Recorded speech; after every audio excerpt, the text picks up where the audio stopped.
কৃষি fast BD YouTube চ্যানেলে আপনাদেরকে স্বাগতম। আশা করি সবাই ভালো আছেন। আজ এই ভিডিওতে আলোচনা করব গম চাষে বিভিন্ন রোগের লক্ষণ ও চিকিৎসা পদ্ধতি নিয়ে। আশা করি ভিডিওটি আপনাদের উপকারে আসবে। আর আপনি যদি আমার চ্যানেলের নতুন দর্শক হয়ে থাকেন তাহলে অবশ্যই চ্যানেলটি সাবস্ক্রাইবও করুন, কারণ আপনারা পাশে না থাকলে ভিডিও বানাতে ভালো লাগে না। রোগের নাম: গমের গোড়া পচা রোগ। লক্ষণ: এ রোগের ফলে বীজে পচন ধরে চারা ঝলসে যায় এবং গোড়া ও শিকড় পচে যায়।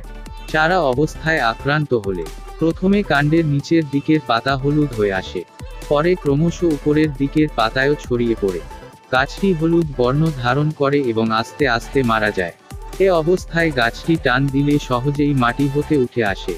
আক্রান্ত গাছটির গোড়া ভালোভাবে পরীক্ষা করলে এতে সাদা বর্ণের তুলার মতো ছত্রাকের মাইসেলিয়াম এবং কখনো সরিষার দানার মতো স্কেলেরোসিয়া দেখা যায়। শিকড় ও কাণ্ড সংলগ্ন অংশে লালচে বাদামি দাগ দেখতে পাওয়া যায়।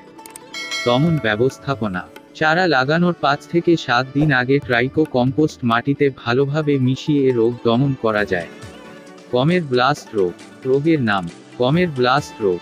লক্ষণ: এ রোগের জীবাণু গাছের উপরের সব অংশে আক্রমণ করতে পারে, তবে গমের শীষে সবচেয়ে উল্লেখযোগ্য লক্ষণ পরিলক্ষিত হয়ে থাকে। প্রাথমিকভাবে গম খেতে প্যাচ আকারে শীষ সাদা হওয়া দেখা যায়। অনুকূল আবহাওয়ায় অতি দ্রুত তা সারা ক্ষেতে ছড়িয়ে পড়ে। গমের শীষ বের হওয়া থেকে ফুল ফোটার সময়ে বৃষ্টিপাত হলে এবং এর পরপরেই তুলনামূলক গরম ও স্যাঁতস্যাঁতে আবহাওয়া বিরাজমান থাকলে এ রোগের আক্রমণ ঘটতে পারে। শীষের আক্রান্ত স্থানে কালো দাগ পড়ে আক্রান্ত স্থানের উপরের অংশ সাদা হয়ে যায় এবং শীষের গোড়ায় আক্রমণ হলে পুরো শীষ শুকিয়ে সাদা হয়ে যায়। আক্রান্ত শীষের দানা অপুষ্ট হয় ও কুঁচকে যায় এবং দানা ধূসর বর্ণের হয়ে যায়। পাতায়ও এ রোগের আক্রমণ হতে পারে, তবে এক্ষেত্রে পাতায় চোখের ন্যায় ধূসর বর্ণের ছোট ছোট পানি ভেজা দাগ পড়ে। সমন্বিত দমন ব্যবস্থাপনা: ব্লাস্টমুক্ত ক্ষেত থেকে গম বীজ সংগ্রহ করা। উপযুক্ত সময়ে যেমন 15 থেকে 30 নভেম্বরে বীজ বপন করা, যাতে শীষ বের হওয়ার সময়ে বৃষ্টি ও উচ্চ তাপমাত্রা পরিহার করা যায়। অপেক্ষাকৃত কম সংবেদনশীল জাত যেমন বাড়ি গম 30 ও বাড়ি গম 33 জাতের চাষ করা। গমের ক্ষেত ও আইল আগাছামুক্ত রাখা। প্রোভ্যাক্স 200 WP প্রতি 1 কেজি বীজের জন্য 3 গ্রাম করে বীজ শোধন করা। ছত্রাকনাশক নাটিভো 75 WG 6 গ্রাম অথবা ফলিকুড 250 EC 10 মিলি প্রতি 10 লিটার পানিতে মিশিয়ে প্রতি 5% জমিতে শীষ বের হওয়ার সময় একবার এবং তার 12-15 দিন পর পর আরেকবার স্প্রে করা। রোগের নাম: গমের ঝুল রোগ। লক্ষণ: গমের শীষে এ রোগ দেখা যায়। আক্রান্ত শীষের গায়ে অসংখ্য পাউডারের মতো কালো গুঁড়া দেখা যায়। আক্রমণ তীব্র হলে শীষ থেকে গমগুলো ঝরে পড়ে এবং শীষ দানাশূন্য হয়ে যায়। বাতাসের সাহায্যে এ রোগ ছড়ায়। সমন্বিত দমন ব্যবস্থাপনা: রোগমুক্ত ক্ষেত থেকে বীজ সংগ্রহ করা। আক্রান্ত শীষ দেখা মাত্র সংগ্রহ করে পুড়ে ফেলা। বীজ বপনের পূর্বে বীজ শোধন করা। ছত্রাকনাশক ব্যবহার করা, যেমন ব্যাভিস্টিন 1 গ্রাম 1 লিটার পানিতে মিশিয়ে ব্যবহার করা। রোগের নাম: গমের পাতা ঝলসানো রোগ। লক্ষণ: পাতায় বাদামি ফুসকুড়ি আকারে দাগ দেখা যায়। পরে এসব দাগগুলো একত্রে মিশে যায় এবং সম্পূর্ণ পাতা পোড়া দেখা যায়।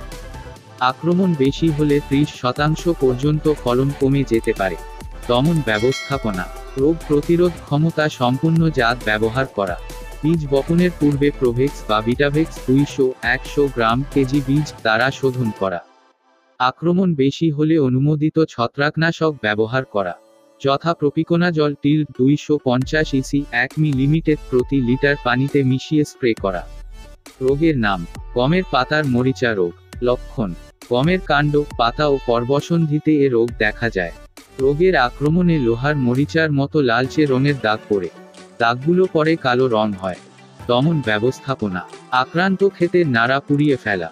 রোগ প্রতিরোধ ক্ষমতা সম্পন্ন জাত ব্যবহার করা। সুষম সার ব্যবহার করা। অনুমোদিত বালাইনাশক ব্যবহার করা, যথা টিল 250 EC 1 মিলি বা ক্যালিক্সিন 0.5 মিলি প্রতি লিটার পানিতে মিশিয়ে স্প্রে করা। গমের বীজের কালো দাগ রোগ। রোগের নাম: গমের বীজের কালো দাগ রোগ। লক্ষণ: এ রোগের কারণে গম বীজের উপরিভাগে বিভিন্ন আকারের বাদামি অথবা কালো দাগ পড়ে বীজের ভ্রূণাংশেও বাদামি থেকে কালচে বাদামি রঙের দাগ পড়ে এবং পরবর্তী সময়ে দাগ সম্পূর্ণ বীজে ছড়িয়ে পড়ে। ফলে ভ্রূণ আক্রান্ত হয় এবং অঙ্কুরোদ্গম ক্ষমতা কমে যায়। গমের দানা গঠনের সময় বা কর্তনের কয়েকদিন আগে বাতাসের অধিক আর্দ্রতা এবং উচ্চ তাপমাত্রায় রোগ বিস্তারের জন্য সহায়ক। কালো দাগ পড়ায় বাজারে বীজের মূল্যও হ্রাস পায়। দমন ব্যবস্থাপনা। উপযুক্ত সময়ে 15 থেকে 30 নভেম্বর বীজ বপন করা। পাকার পরে দেরি না করে বৃষ্টির আগেই ফসল কর্তন করা।